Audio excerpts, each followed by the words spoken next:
Isabelle Le Callennec à Madame la ministre des Affaires sociales. Oui, merci Madame la Présidente, Madame la Ministre. Ma question s'adresse à Madame la Ministre des Affaires sociales et porte sur la prime d'activité mise en place au 1er janvier 2016.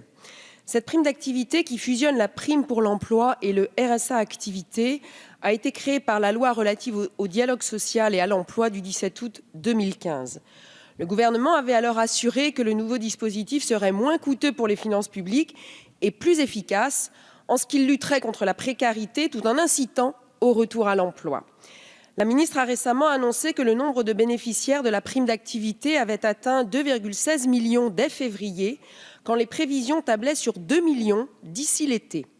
Le budget prévu pour 2016 était de 4 milliards d'euros. Première question, comment le gouvernement compte-t-il faire face à la dépense qui pourrait donc s'avérer plus élevée que prévu ?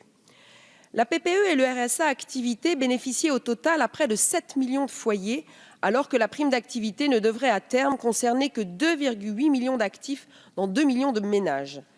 La rapporteure générale du budget, lors de l'examen du PLF 2016, stipulait par conséquent que la réforme ferait 824 000 perdants. Parmi eux, des couples de concubins, des indépendants, j'en ai reçu dans ma circonscription, des jeunes, notamment des étudiants qui travaillent et percevaient la PPE.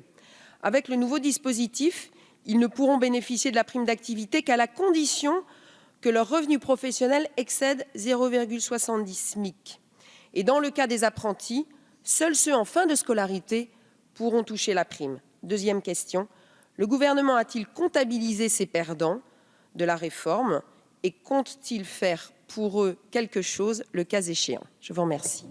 Merci Madame Le Callennec. La parole est à Madame la secrétaire d'État auprès de la ministre des Affaires sociales. Madame la députée Isabelle Le Callennec, la prime d'activité, c'est une réforme qui permet d'aider concrètement ces millions de Français qui travaillent et qui touchent des revenus modestes. Elle remplace des dispositifs qui avaient échoué, ou plutôt un dispositif qui avait échoué, le RSA activité, dont je vous rappelle que seulement une personne sur 3 qui y avait droit le demandait. On peut appeler ça tout de même un échec. Le gouvernement, pour la prime d'activité, avait retenu une prévision de 2 millions de bénéficiaires pour la première année, ce qui supposait qu'une personne sur 2 demandait la prime.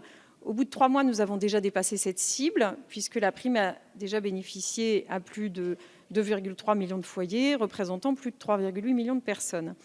La prime d'activité est également un nouveau droit devenu effectif pour 400 000 jeunes. 400 000 jeunes qui n'avaient jamais rien demandé, qui étaient inconnus des CAF et qui donc sont nouveaux dans le dispositif. Notre volonté a été de faciliter l'accès de chacun à la prime d'activité. C'est pourquoi cette mobilisation est une réussite. Et vous redoutez maintenant que le succès de la prime ne coûte trop cher. Je ne partage pas cette inquiétude, pas plus que Marisol Touraine, pas plus que Christian Eckert.